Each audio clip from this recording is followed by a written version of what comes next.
Ein tolles Bild. Die Totenkirchl Westwand. 400 Meter hoch. A beautiful picture. The west face of the Totenkirchl. 400 meters high. In my opinion, the most beautiful wall in the Wilde Kaiser. And here's the Doferweg. It starts here, left out of the gully, and a few pitches up to the 17-meter crack. First right, and then slightly left to the crux, the nose traverse, the zigzag wall, and then the gully traverse. Then a bit up the gully, then slightly right, and then more or less to the summit. I can't quite remember exactly how many times did I do this climb. 3 or 4? 1980. I remember it well. I was climbing with Margot and Albert. The two of them met and shared the love of the mountains. They were both killed in climbing accidents. They had a lot they wanted to do together. It was very sad.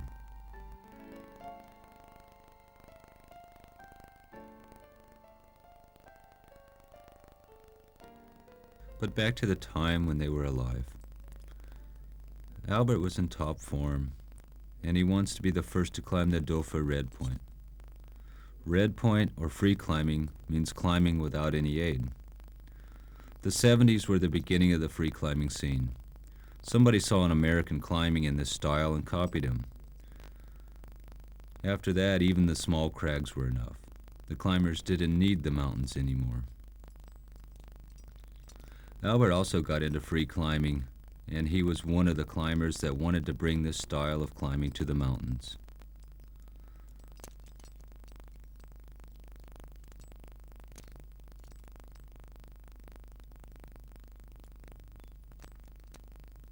As soon as you hold a piton or pull on one, that's not free climbing anymore. The pitons are only there for safety. Over 25 years, I always held on to the pitons. What were they there for? I was always so happy when I found one. And now, I should not? No. I was over 40 years old, so why should I have started then?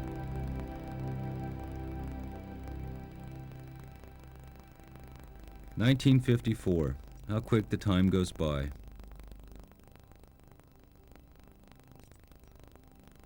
One of my first alpine climbs was the Dauphin. It was with Herbert. I was 17 then. It was 9 years after the end of the war. An alpine climb was an incredible adventure. Just to get to the mountains, first with the train from Fürth to Kufstein, and then with heavy backpacks up Kaisertal, and then over to Hinterbernbad, and then to our hut, the Stripsenjoch. The next day over to the bottom of the wall to the start of the climb. Yeah, the backpacks were heavy. The carabiners were made out of steel, hemp ropes. They did have pearl-on ropes at the time, but they were simply too expensive. We did not have much money. We had an enormous respect for the big alpine climbs. We stood there, before the climbs in awe. Yes, there were easier climbs, but they did not interest us, because the long and troublesome journey should be worth it.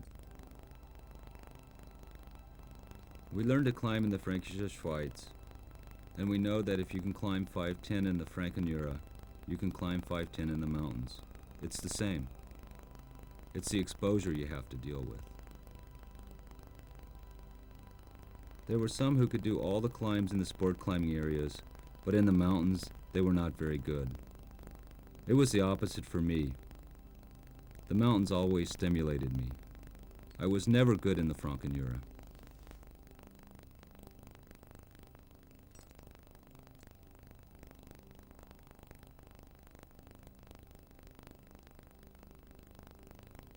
Herbert had the camera from his grandfather.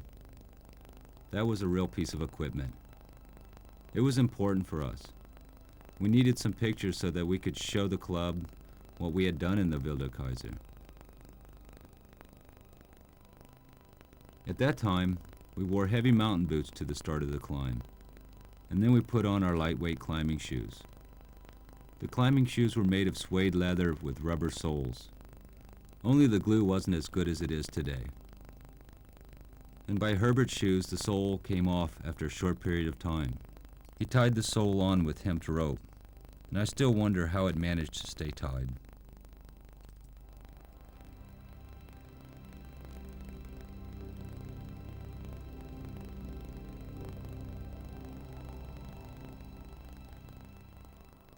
In 1980 came EBs. EBs weren't that much different from our climbing shoes. Naturally, they were better built. The sole was better. They had more friction, the rubber. For the last 15 years, everything had been climbed with heavy mountain boots. It had its advantages. You could walk to the start of the climb, you could aid climb, stand in a belay, descend without hurting your feet. You could do everything in these shoes.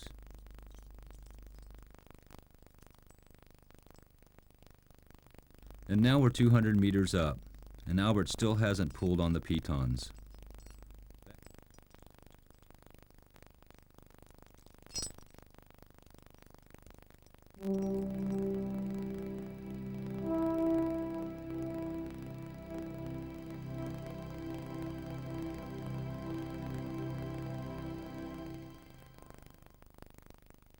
Back in 1954, we weren't so much at ease up here. The famous nose traverse was getting closer. We were nervous. Like I already said, Herbert was lucky with his ripped sole that they were still holding together.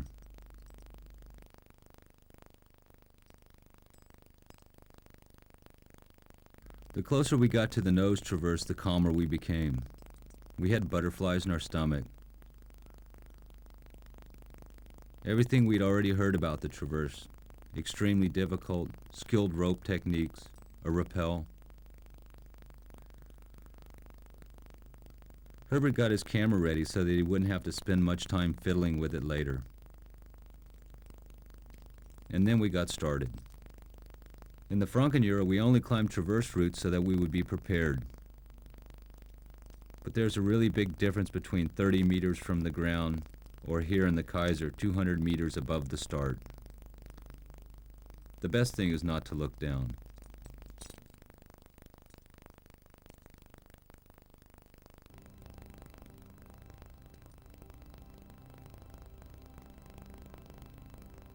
How did Dolfert do that back then? In 1913, he made it to here. Before he had tried it once, but he had to turn back. Finally, he rappelled down the whole wall to check it out. And after that, he was able to do it.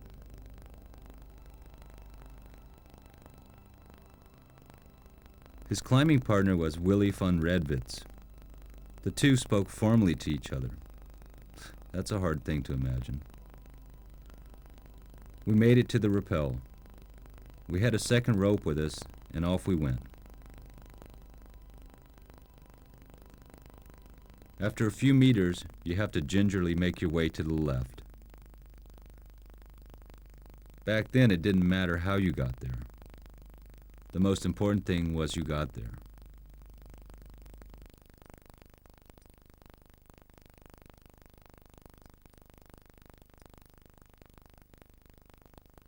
The so-called crux, the nose traverse, the most difficult pitch.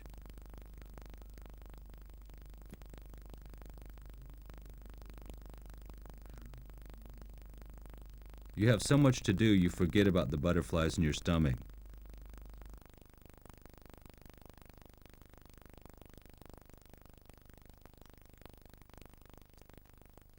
It's good to have a friend that you can trust, someone who could belay. The mountaineering partners in those times were the most important thing. I'm not really sure. People today are a lot more laid back.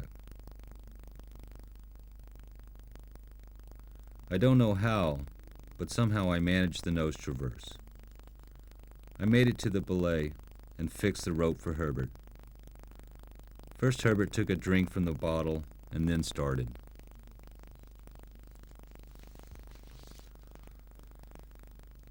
The second has it easy. He only needs to follow the rope across. Later, the rope will be pulled through. This was a scary moment because there was no way back. This means either rappelling down the whole wall, and we had never done anything like that before. This is something we learned how to do later.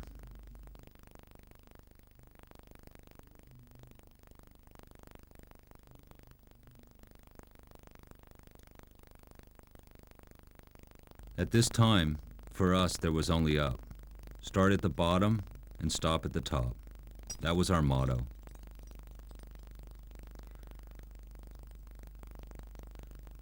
The belay after the traverse was airy and exposed, and we weren't used to that. You can't train for something like that.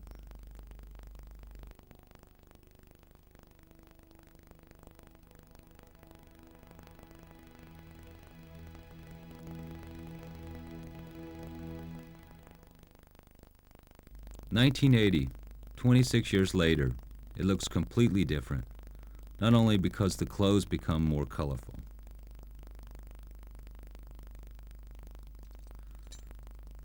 "5 years ago, Kurt Albert came up with the idea of red point climbing. He painted a red dot on the walls after he had free climbed the route.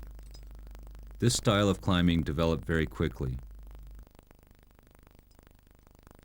The young climbers took to the red point style of free climbing many routes which people thought would be impossible without aid.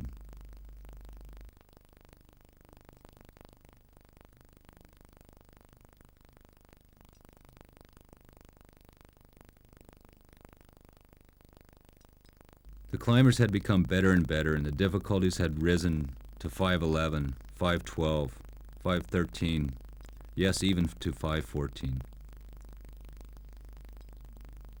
And now, heated discussions between young climbers and old alpinists haven't changed with the times and have simply stuck to the old traditions developed. Like I said before, Albert started sport climbing at 27. He got better and better. And now let's see if he really did the traverse red point.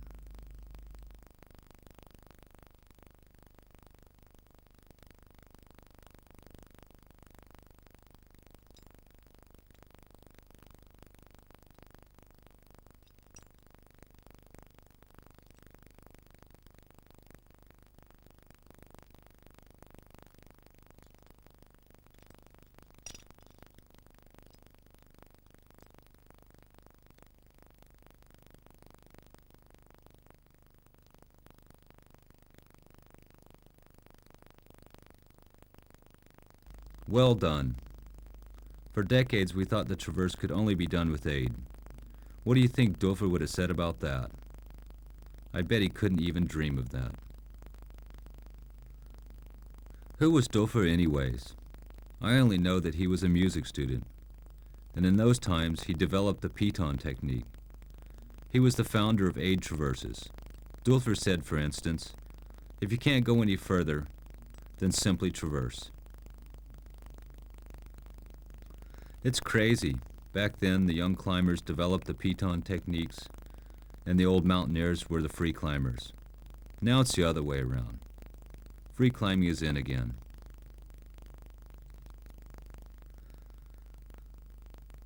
As far as I know, Hans Dulfer only had 5 years of extreme climbing, and then he was killed in the First World War.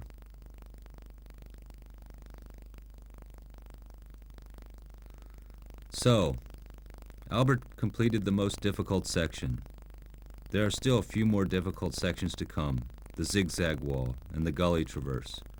And if Albert doesn't run out of power and his endurance lasts, he will definitely finish the rest of the climb.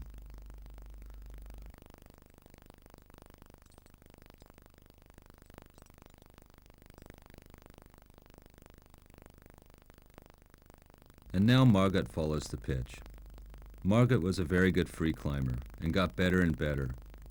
In Dulfer, she wasn't as far along as Albert in free climbing. However, a year later, she would definitely not have had a problem with this pitch.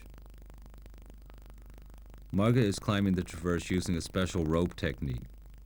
First, you feed the rope through a piton, and then you can lower yourself slowly over to the next piton. Well, a lot of things have changed in the course of time. And how it looks now, 17 years later? Free climbing. The fear and sweat has been taken over by chalk. Just look, today there's competitions. Some even follow a special training program. Climbing has become a real sport. More than that, it has become a specialized performance sport. Somebody who climbs alone today is called a solo freak. Good climbers are called rock jocks. A long distance between pitons are known as long runouts.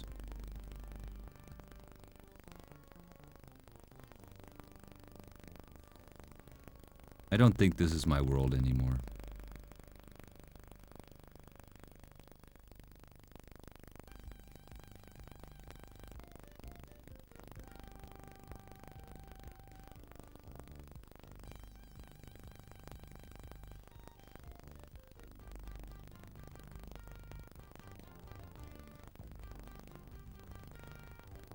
Today the ropes are tested and the bolts are concreted in.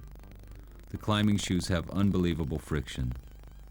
The belaying techniques are extremely safe. The climbers don't have any fear anymore. They only go for it.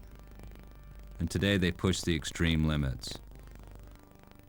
They work on the crux, and if it doesn't work, they simply jump onto the rope. And this happens more than once or twice.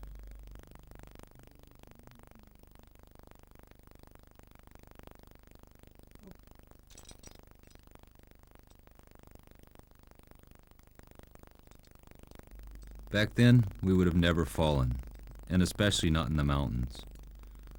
That would have been the last one. We didn't trust the pitons, and the hemp ropes didn't last very long. Yeah, our hemp ropes. They smelled good. They were braided and twisted ropes. The twisted ropes were stiffer, whereas they lasted longer. Only when they got wet, they were stiff as a steel cable. Instead of helmets, we had stuffed our hats with newspaper. Back then, there were a lot more risks. A lot of people fell, and honestly, at 17, I had too much ambition, and I was a show-off. It's no wonder that I was in the hospital twice, with a broken arm, a leg, pelvis 3 times, even the back. That really took the wind out of my sails. It changed my attitude a couple of years later when I started to climb again. Those were the best times. Every climb for me was like a gift.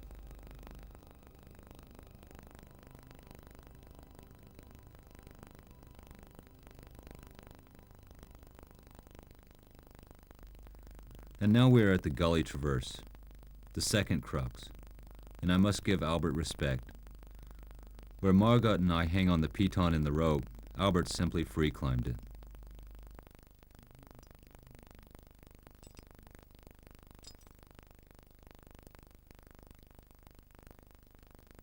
Women in the mountains. Today that's normal. Back in our time, this was really unusual. And if there happened to be a woman in the clique, that would have only been trouble, because it was thought that a woman would interfere with your climbing partner. It's a wonder that we all managed to marry throughout the years.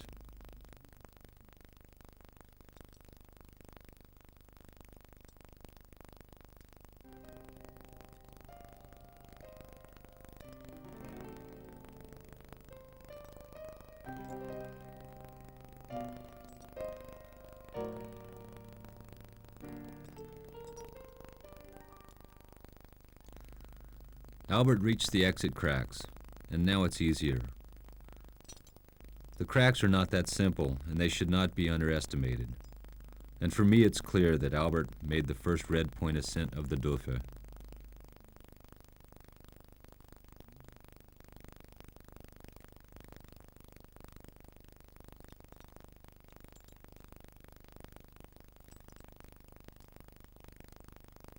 Slowly we are coming to the summit and to the end of my alpine time travel. It seems to me that these climbs that I did over 40 years ago are still fresh in my memory, and mean more than the climbing I did later on. This red point ascent with Albert is almost 20 years gone by, and how happy Albert was with his success, and Margot shared in his happiness with him. And before I lose myself completely in the past, let's come back to the present.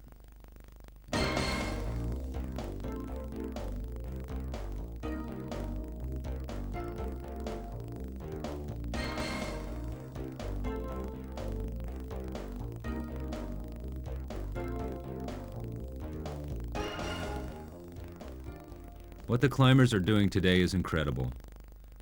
514. They keep pushing the limits to the max. It's simply amazing. Imagine what these climbers could do in the mountains. In our old Duffer climb, you can hardly see anybody. Perhaps every now and then, a climber with his girlfriend enjoys a beautiful climb.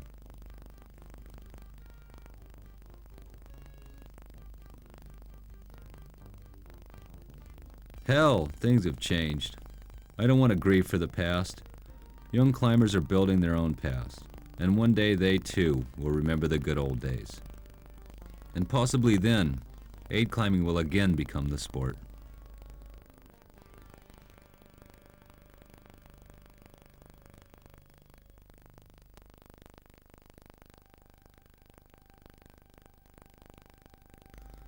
Back to the Totenkirchl. We climbed the exit cracks, and I vaguely remembered that.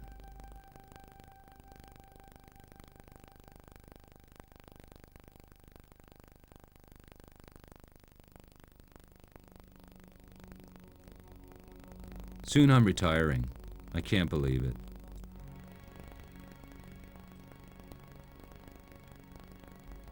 I want to climb it once again, but these old bones won't allow me.